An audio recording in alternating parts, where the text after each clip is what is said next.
This is the Amazfit Bip, and it's a smartwatch that you may have never heard about, but you definitely should know of it.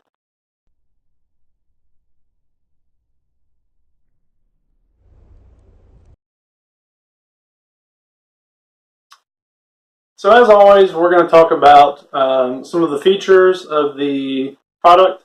I'll talk about what's included with it, and then I'll give some of my opinions on how the product functions. So first, let's talk about the features, and a lot of these I'm going to cover more in depth. So if I kind of graze over them, stick around and we'll talk more about them. So the first one is the screen itself. It's a 1.28 inch reflective screen, and as you can possibly see, the screen has an always on feature, and I don't think it's an actual LCD display. My guess is that it's an e-ink or e-paper, whatever that terminology is, that you've seen in, I think Pebble Watch had that. So it's nice in that, like I said, the screen is always on, and it uses essentially the light around it to make it brighter. So on a sunny day, the screen is very easy to read. In a dark room, not so much, but it does have a backlight feature, so that's good to have there as well. The screen has Gorilla Glass 3, so durability shouldn't be an issue. And from a sensor standpoint, as you can see, we have an optical heart rate monitor, which we'll talk a little bit more about that. You also have a barometer, which is used for determining elevation. You have a compass, and maybe the best feature of all is the Bip has GPS and GLONASS built into it. So while a lot of fitness bands and smartwatches, they depend on your phone for that GPS capability, this one here, it's actually built into the watch.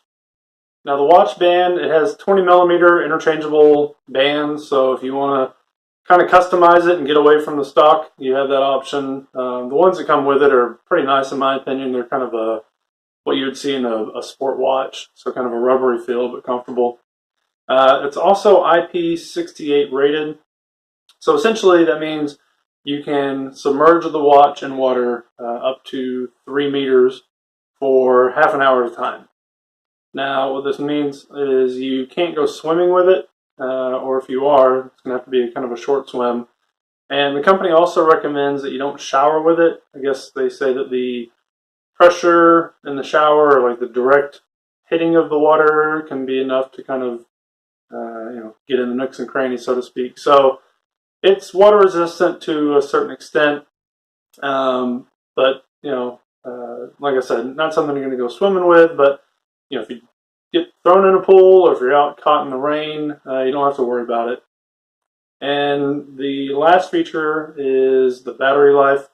Now we'll talk more about this, but this thing has amazing battery life, and I think part of that has to do with the screen not being a traditional LCD screen, so it's not burning a lot of power to kind of handle the display. The company advertises up to a 45-day battery life, which I think is achievable, but again, we'll talk about that a little bit more in depth. So that's a lot of features built into a little watch. A lot of those are fairly common in smartwatches and fitness bands today. What's not common and what sets this thing apart from the competition, in my opinion, is the price. This is only $99, which, that's in a substantially lower price than pretty much every other smartwatch out there, and you're getting a lot of features. Again, the optical heart rate monitor, the GPS, I mean, these are things that you typically find in much more expensive smartwatches, but those are all included with the Bip. So now let's go ahead and take a little bit closer look at the watch itself. So I mentioned earlier I was going to talk about what's included with the Bip, and I forgot to mention that it does come with of course, a charging cradle. It works pretty well. It's got a nice little fit, and when you push it down in there, you can really hear that click. So that's pretty much the only thing that comes with it, but that's really all you need. So as far as the watch is concerned, like I mentioned, the reflective display, I don't know if that will come through or not, but it's pretty bright, and it's also very clean in my opinion. It does have a backlight feature, So if you're in a dark room and you need the ability to see that screen, that capability is there. But really, the standard reflective kind of light or display that comes with it is the best looking one. And I have to say, on a sunny day, it really does display quite clearly and is very visible. So navigating the watch, the one button on the side essentially unlocks the bip. So you click that, and then from there it is touch screen. So if you need to get to your notifications, you can swipe up. If you want to set your do not disturb, you can do that with a down. Or to get to the built-in apps, you just simply swipe left. So we have a weather, you have your status, which essentially tells you kind of where you're at for the day is for steps, distance covered, calories burned, etc. Next, there is activity, which we'll talk a little bit more about that one. You can set alarms on here, which is pretty handy. You've got a timer with stopwatch and countdown. And you've got compass, and then you have your settings, which you can go here to see like firmware edition and things like that. So one really great thing about this is just the size. As you can see, it's very thin, and it only weighs 31 grams. So I mean, this thing, when you're wearing it, it's like you're not wearing it. And I really have a hard time with certain watches that are bulky or heavy. I've had surgery on both of my wrists, and depending on how heavy the watch is, by the end of the day, I almost have a kind of a sore, achy feeling in my wrist. And this one is so light that you just don't have that, and wearing it is really a breeze. So that pretty well covers all of the features of the phone. So now I want to talk about kind of my thoughts and my opinions of it. And to do that, you really have to get into the MiFit app. And this is essentially where you're going to go to view all of the data that's being recorded on your watch. So for instance, I mentioned before, it does have that optical heart rate monitor. And as you scroll through here, you can see kind of a history of your heart rate. And if you click on that, you can get a detailed view, and it's pretty thorough in my opinion. You get a daily heart rate zone. So today, 10 hours and 39 minutes were relaxed, 28 minutes of a light workout, an hour, 9 minutes of, I guess, the heart rate range that they consider to be weight loss, a couple of minutes of aerobic, etc. You also have your maximum, your minimum, and then your average. And you can look at every day to kind of see how you're trending or whatever you're trying to look at. But there really is a lot of information to be seen on here. And the accuracy I've found to be pretty spot on. I haven't gone out of my way to do a kind of a manual check of my pulse to compare against it, but I have done it a few times, and it's been pretty well within range. Now, there have been a few times when, I've looked down and it's registered a little higher than I would have expected, but it pretty well, for the most part, is spot on. So I don't think any smartwatch can claim to be 100% accurate, but this one's pretty close. So next we're going to look at the sleep tracking, and as you can see, if you wear the Bip at night, it will track your sleep, and you can get a pretty detailed view. So for instance, last night you have a total amount of time that you were asleep, and then it also breaks it down into deep sleep, so an hour, 5 minutes, and then light sleep, 5.5 hours, and 0 awake time. And then down here you can kind of see, once you have a few days of data stored, it'll kind of give you a trending report. So I woke up a little earlier than usual, I got a little bit less sleep, etc. And you can see what day you had your best sleep and your worst sleep, I guess. Now the Bip does have like a standard fitness tracking or step tracking capability. So if you click on the daily total, again, you can see a breakdown of how that day looks. So you have total distance covered, calories burned, and then it kind of breaks down kind of a view of like how active you may have been. So we've got some slow walking going on here, got a little bit of fast walking, got 17 minutes of light activity, and I mean, it really does give you a lot of information. You have a total for, or excuse me, an average for the last 30 days. You can look at your maximum steps, minimum. That was the day that I apparently didn't wear the watch. Maybe it was the first day I had it. And then kind of similar to the sleep activity, you do have a view, historical view for your steps. So next, we're going to look at the activity tracker, more of the kind of workout tracking. And this is, I think, where the Bip really shines, partly because of that GPS capability that's built into it. So it looks like we haven't synced our data, but today we've got a 2.92 mile walk, tells you how long you were gone, and if you click on that entry, you can then see, again, with that built-in GPS, you can see the route that you went, you can see speed, calories burned, and if you go to details, again, it just breaks it down into more data. That VO2 max, you're not going to have that on this one, that's on a different Amazfit product, but you do have a breakdown for how long you spent in the aerobic range and the weight loss range, etc. So I mean, just a ton of data to be had here. Tells you your speed and then gives you a little chart so you can see kind of the spikes for your heart rate climb and altitude with the built-in barometer. So a lot of activity to be viewed here. Now, if we go back to the actual watch,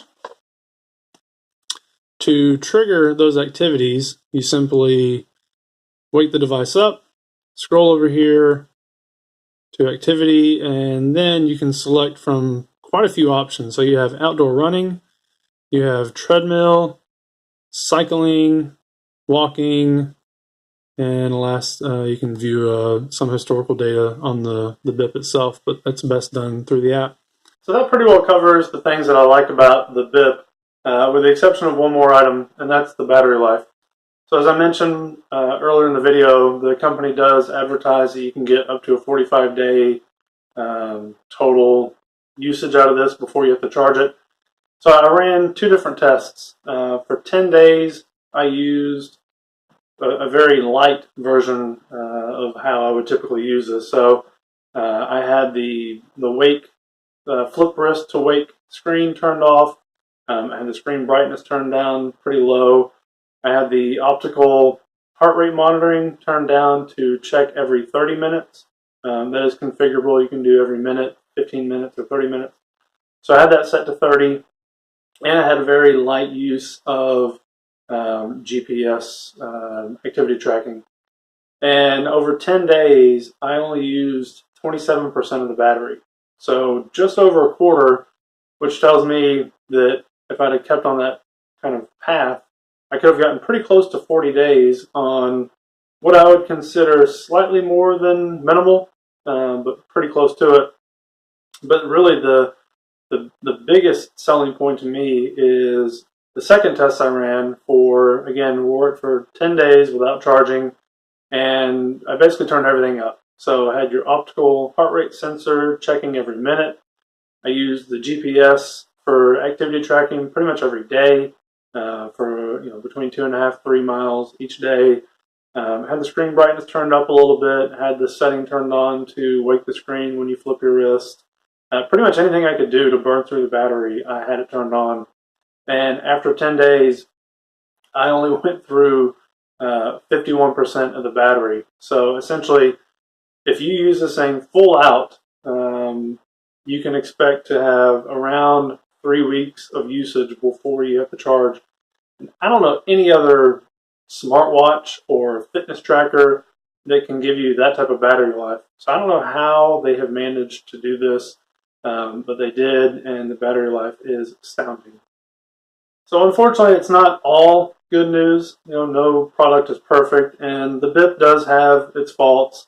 One of those is the notifications, and maybe I'm being a little too picky, but it doesn't sync with your phone in the sense that if you view a notification on your phone, it doesn't kind of wipe that one off of the watch, and vice versa. If you view a notification on the Bip, it doesn't clear that notification on your phone.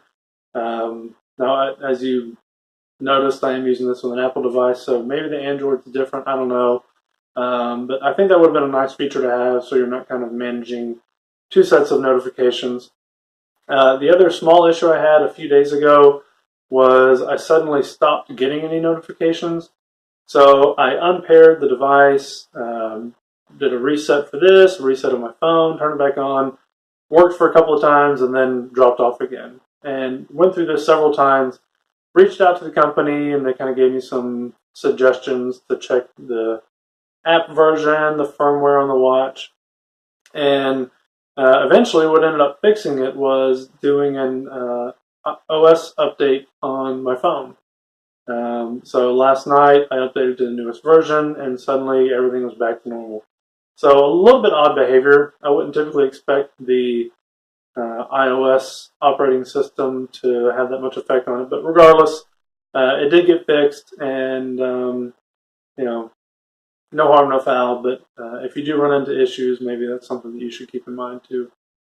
One other drawback to the Bip compared to some other smartwatches that run on Apple Watch operating system, or if you have an Android smartwatch that runs off of Wear OS, they have a pretty wide offering for apps. And you're not going to get that with the Bip, but at the end of the day, I don't think that's a major drawback, at least not so much so that you should consider looking elsewhere. As you saw, there are a few built-in apps with the Bip, but you're not going to get quite as much as you would with other smartwatches. So you're not going to get things like navigation.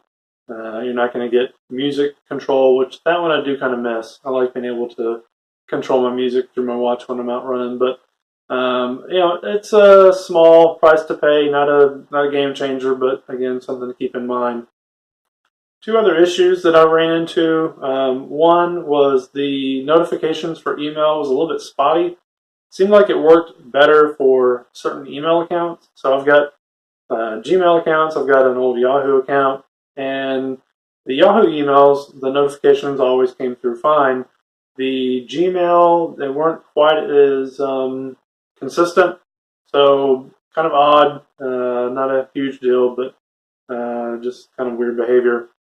The other issue I had was, I showed you before, it does have a weather app, but quite often when I try and access the weather app, it tells me that I've got to go back to the app, the MeFit app, and kind of reset the weather settings. So, it's a bit of a nuisance, I guess, but I wouldn't typically go to my watch to check the weather anyway, but just, again, issues that I've had. So the last thing I wanted to talk about was durability, and I mentioned the Bip does have the Gorilla Glass 3 screen, so durability shouldn't be an issue between the pretty well protected screen, the IP68 water resistance. I've been wearing this for a little over 3 weeks now, and I wear it pretty constant outside of the 10 days where I was doing kind of a light test. But otherwise, I've worn the same no matter what I was doing, as long as I wasn't going to be around too much water. But whether it's working in the yard, working in the garage, this thing has held up very well. The screen has no scratches. Even the back is the plastic backing is pretty well scratchless. So durability, I don't think would be an issue for most people, as long as you adhere to that kind of water resistance and not waterproof rating. So that's my review of the Amazfit Bip. Again, amazing product considering the price. How they're able to price this thing at $99 is beyond me. So many features are included here and pretty easy to use. As long as you're okay with a kind of a shrunken ecosystem, then this thing is amazing. and I would definitely recommend it for anyone looking for a smartwatch, or even if you're just looking for a fitness tracker. The Bip would give you a little bit more than some true kind of standalone fitness trackers like the Fitbits out there. The added screen and notification with the phone really kind of sets it apart from some of the other products out there. But again, I can't mention or say enough how happy I've been with this. Well worth the $99. So I hope you enjoyed the review. If you have any questions, please feel free to leave those below. Otherwise, thanks for watching.